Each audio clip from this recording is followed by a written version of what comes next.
Shalom saudara-saudara terkasih di dalam nama Tuhan Yesus Kristus. Pagi ini saya mau mengajak saudara-saudara merenungkan Kejadian 3 ayat 7. Sebelum kita merenungkan, kita ambil saat teduh.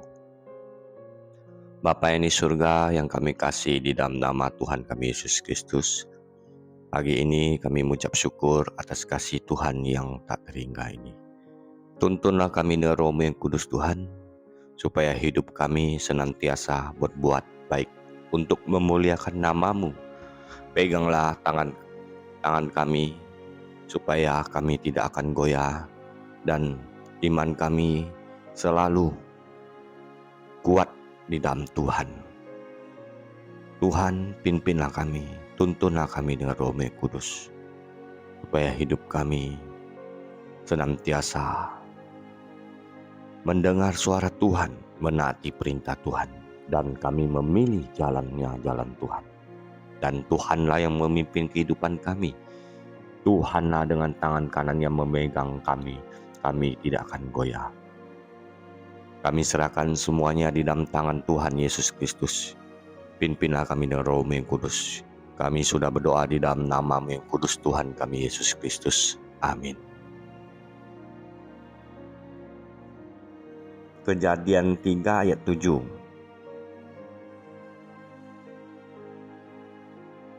Lalu terbukalah mata mereka berdua, dan mereka tahu bahwa mereka telanjang. Mereka menjalin daun pohon ara dan membuat cawat bagi dirinya. Malu dan menyalahkan orang lain adalah dua akibat langsung dari kejatuhan Adam dan Hawa. Awalnya malu akibat ketidakpatuhan. Terbukalah mata mereka berdua. Tentu yang dimaksud bukan mata jasmani, melainkan mata rohani.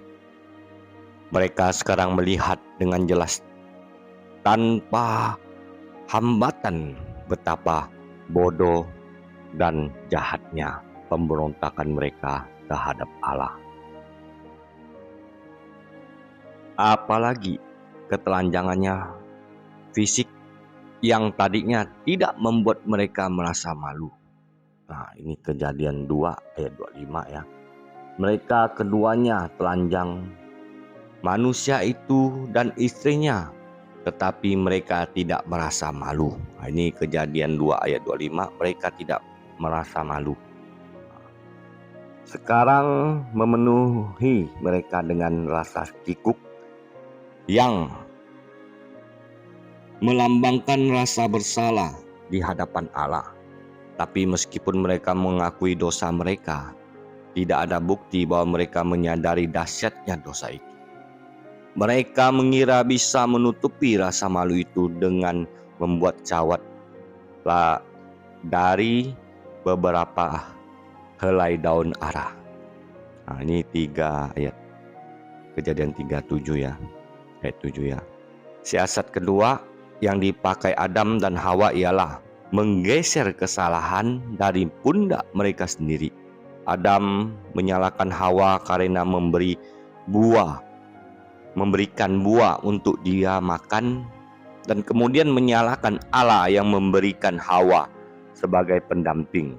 Nah, ini Kejadian 3 ayat 12 ya. Jawab manusia itu, perempuan yang kau berikan di sisiku, dialah yang memberi buah dari pohon itu kepadaku dan aku makan. Lalu ketika Allah menanyai Hawa mengenai apa yang telah dia lakukan, Hawa menyalahkan ular karena telah menipu. Yang ayat 13, 3 ayat 13 yang saya bacakan. Berfirmanlah Tuhan Allah kepada perempuan itu, apa yang telah kau perbuat ini? Kata perempuan itu, ular yang memperdayaku, maka ku makan. Nah, mereka merasa malu lalu menyalahkan orang lain, merupakan suatu sangat modern.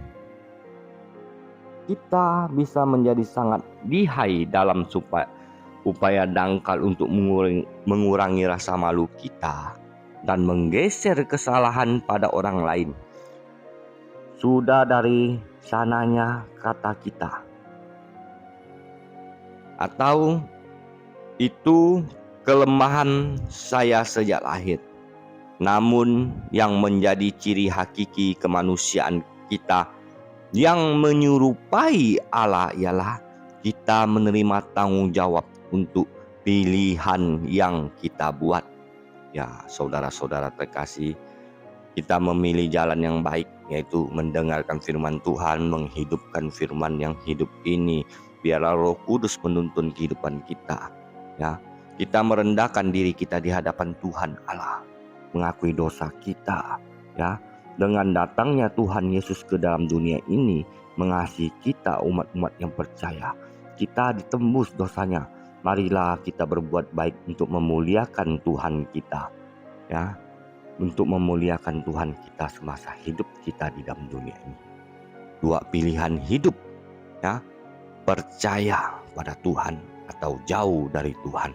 Dua pilihan hidup, berbuat baik atau berbuat jahat. Ya, kita kalau berbuat sesuatu ya kadang-kadang kita salah ya, kita jangan menyalahkan orang lain. Ini adalah suatu renungan buat kita masing-masing ya. Biar Roh Kudus yang pimpin kita di dalam kehidupan kita. Tuhan Yesus memberkati kita semua. Amin.